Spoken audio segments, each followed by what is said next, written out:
में काम करने के दौरान संध्या और वी शांताराम एक दूसरे के करीब होते गए और दोनों ने साल 1956 में शादी कर ली। आपको बता दें कि संध्या वी शांताराम की तीसरी पत्नी थी। वी शांताराम ने 3 शादियां की थी।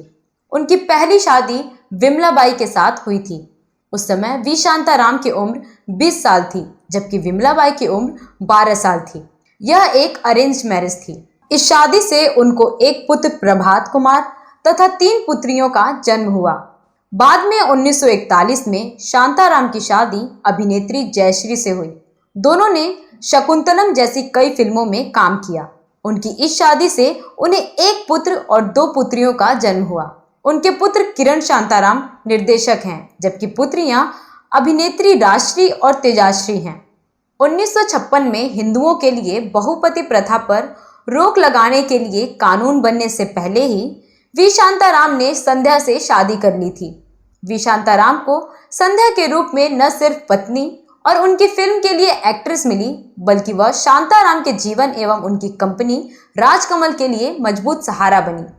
वी शांताराम की पहली पत्नी विमला से हुई उनकी पुत्री मधुरा ने अपने पिता की जीवनी लिखी थी, जिसमें मधुरा ने बताया था कि जब उनके पिता झनक झनक पायल फिल्म बना रहे थे, तब उन्होंने अपनी पत्नी विमलाबाई और दूसरी पत्नी राजश्री से कहा कि वे दोनों अपने अपने जेवरात को बैंक में गिरवी रखवा दें ताकि पैसों का इंतजाम हो सके।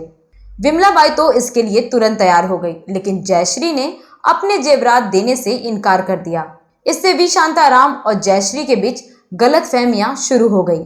उस दौरान संध्या के प्रति वी शांताराम का लगाव बढ़ रहा था, जिससे जयश्री परेशान रहने लगी थी।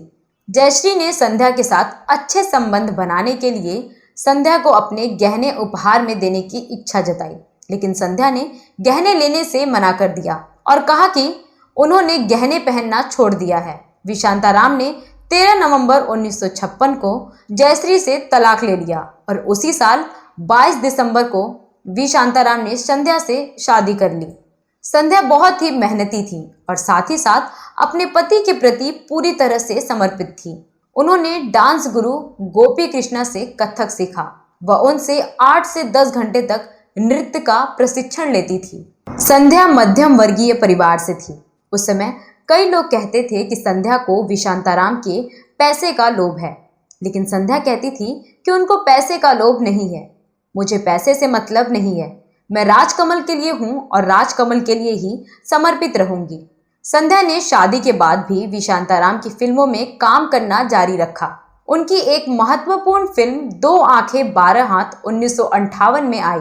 इसके बाद 1959 में रिलीज हुई रंगीन फिल्म नवरंग, जो संध्या के नृत्य के लिए खास तौर पर याद की जाती है। आधा है चंद्रमा रात आधी रह न जाए, जिसमें वह लीड एक्ट्रेस थी। इस फिल्म ने भी 1 करोड़ के ऊपर की कमाई की थी। संध्या के ऊपर फिल्माया गया गीत चल हट नटखट आज भी खूब लोकप्रिय है, जिसके बिना रंगों का त्योहार होली अधूरा है। इस गाने पर उनके डांस ने तो सबका दिल जीत लिया था।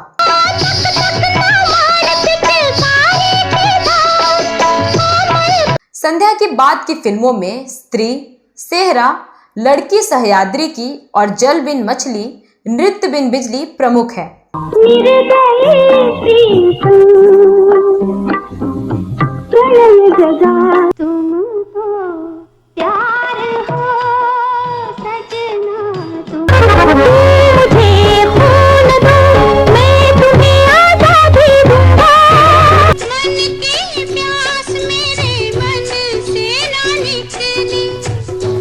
संध्या अपने काम को लेकर बेहद सेंसिबल रही।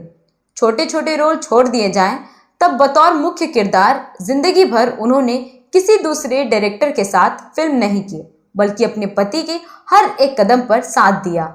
जब शांताराम साहब की आंखों की रोशनी कम हो रही थी, तब संध्या ने नायिका के साथ साथ नर्स के रूप में हर वक्त शांताराम साहब का ख्याल रखा।